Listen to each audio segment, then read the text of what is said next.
I mean, I'll put myself up there.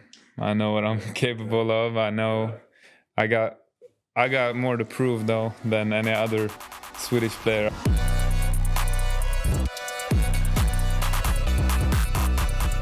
Hi, folks. I'm Cooper Moorhead, and we have a great conversation with Pelle Larsson lined up for you on this episode of After the Buzzer, presented by DoorDash, the official on-demand delivery partner of the Miami Heat. Please enjoy. Pelle, thank you for joining us. We are here with Pelle Larsson, second-round pick for the Miami Heat. You're going into your second year. I think everybody kind of knew when you got drafted that you had this tough mindset as a player, and you've done nothing to disprove that in your first year. But before we get into basketball and the Heat and all that, I would love to learn a little bit more about Sweden, about growing up, about youth basketball. And let's start with your dad played for the Swedish national team. Your brother played. Has basketball always been kind of a part of your family life? Yeah, I mean, obviously when my dad was coaching my brother and I was 3 years younger, like as far as I can remember, something basketball related was always happening. Like we were dribbling in the house, parents were getting mad at us, stuff like that. So it's always been, something around basketball. I did a lot of sports, so it was always something. But basketball was kind of the thing that was always there. Other sports kind of came and went, and basketball was just consistent throughout. Your mom was telling you not to damage the floors and all that? Yeah. Also, my mom used to be full-time ceramic artist, so it's like kind of a dangerous mix. Did you ever break one of her projects? For sure, I think. I asked this because I've got two kids, and obviously, I'm not a player, but I'm in the game, and I kind of probably nudge them a little bit towards basketball just because it's something I can share with them, share what I know about the game. So did you ever have a choice, or was just you're going to play basketball? No, I mean, they always told me, I had a choice and I could do whatever, and they were super supportive, of course, in anything I did. But I mean, at the end of the day, what my dad knew best was basketball. So what he could help me most with was basketball. So that was the thing, like where we could spend the most time together. And like, obviously I was better at basketball than probably anything else I did too. So kind of just liked that winning feeling from the beginning. And so basketball is where I got the most out of it. So that's probably why it stuck. What kind of a coach was your dad? He was hard on me. He was very into like just learning us the basics. Like he knew we were just kids messing around. Like it was nothing too serious. But at the same time, he was a competitor and he had played. So kind of in Sweden, usually it's like, all right, everyone needs to play the exact same amount of time. Everyone needs to touch the ball. And, I think he had a good balance of like 5 passes before you shoot. Exactly. That sort of thing. I think he had a good balance of satisfying, the parents' opinions, and then it's still keeping it, to basketball and giving me the ball. So do you, there's being an international player coming overseas, there's probably a responsibility, as far as representing your country, not just in international play, but just being in the U.S. in your NBA career. What does your career, do you think, mean for people back home? I think it's great. I mean, for me and the other Swede in the NBA, Bobby Klintman, I think it's just a great opportunity. I mean, when I grew up and saw the Swedish guys that were in the league, I mean, I looked up to them. Who were they at the time? Jonas Rebko and Jeffrey Taylor was in the league a little bit too, and those were guys. I just saw them playing the highest level, and I saw they're Swedish and they're representing. So I was like, all right, we have a common ground. Like that's super cool. So I think I didn't kind of realize until I went back and went in gyms in Sweden and kind of did like low stuff at camps and stuff like that, where I saw like really how big the interest and the responsibility that we have, and it's just really cool and I mean it just makes it more fun for me. How often, when you're here and you're doing your Heat things, you're playing games and practices, how often do you think about that burden of representing Sweden? Not that often. I just kind of, compartmentalize, like, I'm here to do this, and if I just focus on doing this, that will take care of itself, and then but then there's stuff you got to keep in mind, stuff, you're a public person, like stuff you say and how you act and stuff like that. It's kind of more outside of basketball, how I move, that I have to think about it. Basketball is basketball. I just focus on what the Coach Spo wants me to do, and the rest of the staff. And then, Is there a connection to other Swedish athletes, not just in the NBA, but around the country playing other sports? Yeah, I think there's a little community like starting to build more and more. I think social media definitely helps. Like, you'll follow this person, or you see that they're competing for the national team in Olympics or whatever, and you get, when you go back home, you might see one here, one there that you recognize, and you'll start talking, and you have that thing in common, that you're a hard worker, and it's about to be one of the best. So it's a little community starting to build, I feel like. You mentioned Jerebko, you mentioned Jeff Taylor. I know Joakim Noah is Swedish lineage, but it seems like it's a younger, or not as long of a line of Swedish basketball players in the NBA. Like you said, it's a growing community. So right now, I'm just, for our listeners, who would you consider the best Swedish basketball players of all time? I mean, that's tough. I feel like you got to put Jerebko up there. He was the one that was in the NBA for the longest. I mean, I'll put myself up there. I know what I'm capable of. I know I got more to prove, though, than any other Swedish player, I feel like, because I haven't. I just got to the NBA. I feel like I have more to prove here, and I feel like I got more to prove playing for national team as well. So I like putting that little challenge on myself. Yeah. So I have never been to Sweden. A lot of people watching this probably have never been to Sweden, but I've always been, it looks like a great place to visit. I just know nothing about it. You grew up in Nacka, just outside of Stockholm. Could you tell us a little bit about Nacka for those of us who've never been there? Yeah, it's pretty peaceful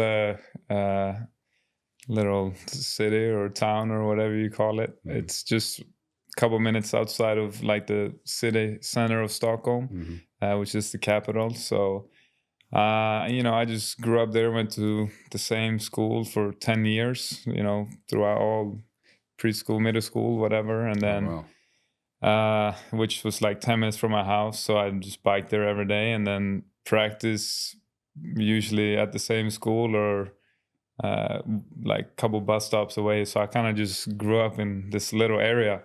And then thankfully basketball like took me places. Otherwise I feel like I could have gotten stuck there, and then I just grew up, like I said, playing with my brother in the backyard a lot, hitting the brick wall that the basket was put up, and scraping myself and stuff like that. So it was definitely a good childhood. How old were you before you beat your brother one-on-one on that hoop? I don't know if I might have beat him, like, here, like, all right, damn, have it. He would give it to me just because he didn't want me to cry or whatever. But like straight up, I don't know. We kind of stopped playing at that hoop because he moved away when he was 15, 16 years old. And I feel like that was a little bit after that was kind of when I was catching him a little bit. Okay.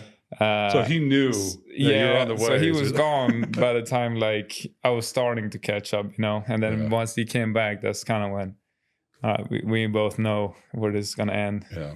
Could you explain, in the States, we play for our middle schools, we play for our high schools, and we have the whole AAU program, which is its own animal, its own beast. But the club system, you said you were at the same school, but you played for, how do you pronounce it? Skuru? And then Luleå after that.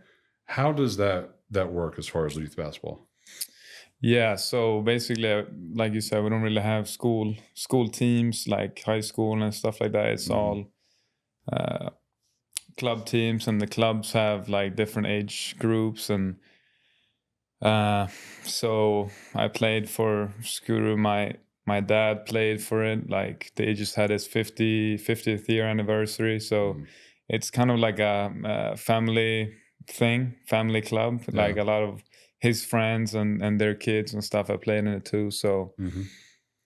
that's a big part of me. So you basically just play, boys your age, and then up until high school. And then high school, I tried out for like one of the national academies for basketball, and they accept, I think it's like 5 or 6 boys and girls from each age group.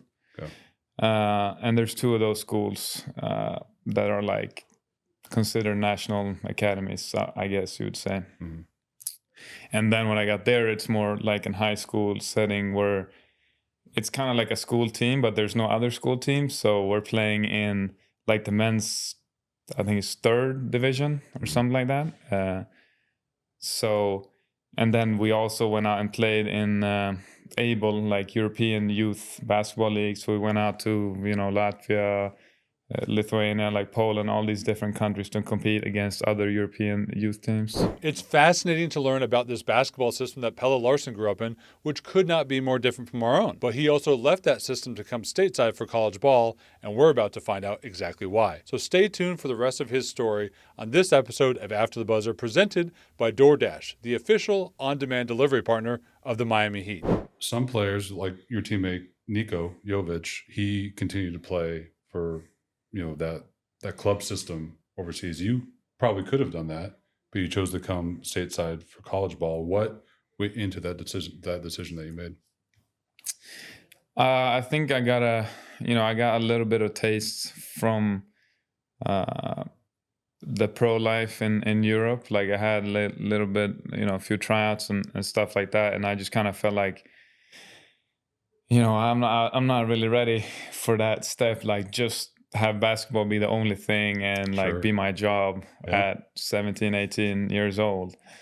And also I saw my brother move to Spain and become like pro early, and then switch up and go to college and pick that route. And so he kind of showed me both, like what it could be like. Mhm. And so, I'm thankful for him doing that journey, because that kind of showed me like where I could fit in, and I feel like college was the right for me to develop a little bit more. Why Utah? I played under 18 national team, B division, Mm. and I had a great tournament. Ended up being like all-star team, and team did all right, but I made the most out of the experience. And then a lot of college, teams were there recruiting, and I didn't have any offers at all going like that summer from, it must have been junior to senior year of high school. Yeah. So I didn't have no offers. That summer I played and had, a bunch of schools reaching out. So then, my agent, or I guess advisors, and because I guess you can't have agent when you're but all European kids know. Yeah. No, you got to have someone to help you navigate Mhm. before you get to that step. So my parents helped me a lot too, to kind of figure out what schools were really serious about me. And Utah was the one school where they were on a high level, Pac-12 play, and they were really serious about me having the chance to play right away. And I didn't want to, come off the bench and then risk, being forgotten about. I wanted to just prove right away that, I could be on the court. Sure. But then Arizona after that. And correct me if I'm wrong, but is it uncommon for guys to transfer interconference like that? I mean, now I don't think so. Right now, yeah. Now it's like Wild West, but yeah, it was a little hard feelings, maybe. Sure. I didn't have any hard feelings towards anyone. And I'm glad that the time I had at Utah, I had all the guys that I met and everything. I didn't leave with any hard feelings. It was my coach that I committed to at Utah got fired. The reason I went there, so it was just like I had to kind of rethink and redo the whole recruiting process because. And then my best game that year was against Arizona, and we beat them. So they were interested, and Tommy Lloyd had just stepped into that program, and I liked what he did at Gonzaga, so it was perfect. So you were at Arizona for 4 years. Kashad joined you for that last year. Everybody, I think, knows by this point that you guys were teammates. But what I'm curious about, beyond just that fact, is there a friendly rivalry between you two? It's not very common for two guys from the same team to end up as rookies on the same pro team. Do you guys kind of try and one-up each other a little bit? No, it's nothing. I think we just know how to push each other's buttons, like just today in practice, like he was just saying things that was like taking me off, and like I was starting to like, all right, should I go tell him to like ease up, or are we competing already, like first day in a training camp? But I was saying things back to him, and like, what were you guys saying? We were just competing, and like he was, I guess, leading his team. I was trying to lead my team, so and we had little competitive bowling last night too. That was kind of leading up to practice. So all these little things, when you're good friends, and like competitive people, you're gonna end up competing a lot. So he's a person that I love competing with and against. So I mean, all the love to him. Who was the better bowler? It's safe to say from yesterday that I am the better bowler. Okay, I'll ask him the same question, and we'll see what he thinks. So I mean this as a compliment, and I hope you take it the right way. But looking at your college numbers, and I obviously haven't reviewed all of your college games, but you've always sort of profiled as a role player at the pro level. I think when you got drafted, Spo said you were an elite role player. That 3-and-D skill set was kind of right there. And obviously not trying to put you in a box at all. There's branches from every single role like that, every archetype that you can think of. But you seem to have some sort of self-awareness about, your skill set, your pathway towards success in the NBA. And I'm curious, correct me if I'm wrong on that, but do you think that gives you a bit of a leg up on some guys who maybe they were quote unquote stars for their teams, and then they have to get to the NBA and reshape their game to fit in? You kind of already have this game that fits perfectly, not into the league, just that, but into what Spo wants to do. Yeah, definitely. I mean, that was kind of my whole pitch to the teams when I was going through the draft process. You're trying to get a job, you're trying to pitch yourself. So that was kind of what me and my, I guess team behind me came up with. That like, listen, a lot of these guys come in doing one thing, and then you want them to do something completely different. I can come in and do the same thing I've been doing, like trying to perfect this whole time. And then still in college, I had big games and stuff like that too. So I think it just kind of starts with that, and then you can branch out. But if you can't do that, this first, I guess you could say, simple thing, like you're not going to be able to get that confidence from the coaches and yourself to kind of branch out. So I think it's just like a step that you got to take. Sure.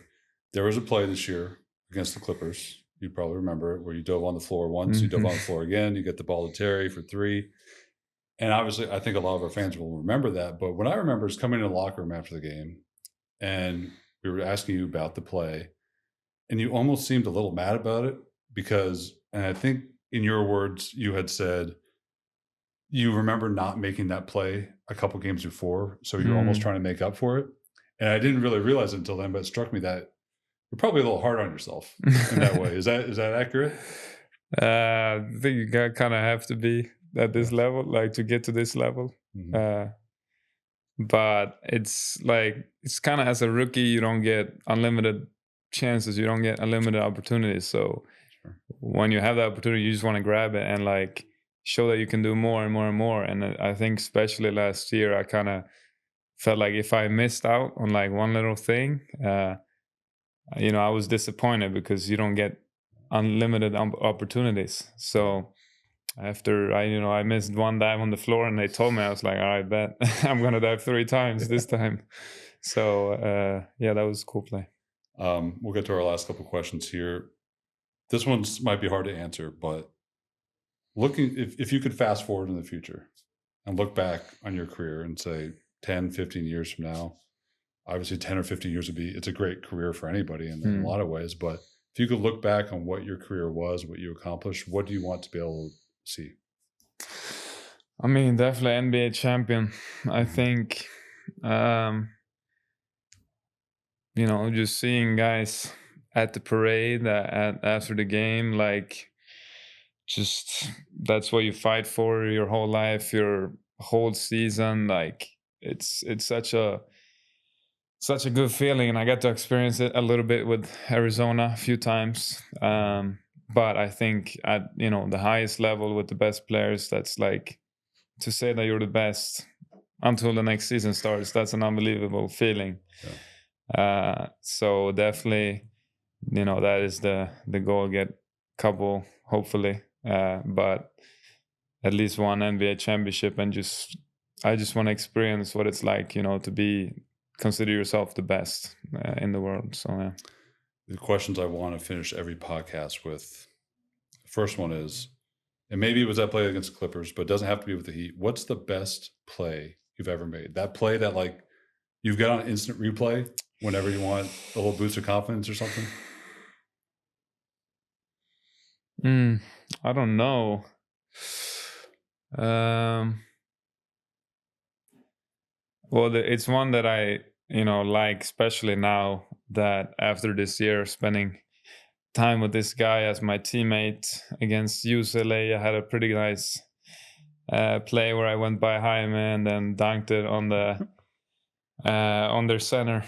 So that is one of my favorites, just because, like, I can watch the video, he's in the picture, and that was a good rivalry. So that's one that comes to mind, because I didn't dunk on a lot of people in college. My coaches told me late and get the 2 points. And the last question is very simply, and can't be any of your active teammates, but who are your 4 favorite basketball players of all time? Ooh.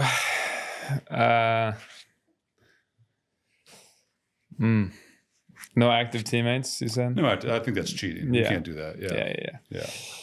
Yeah. Sorry, Khalil.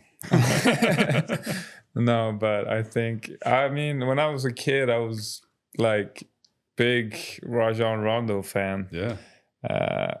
As bad as that might be, being a Heat guy now, but he was just super cool to watch. So you like that fake pass back? I like everything. How he was just like, messing with people all the time on the free throw line, just like the mental warfare on everyone, and like, he couldn't really shoot in the first half of his career, but he was still killing teams, and they couldn't figure him out. So that's one.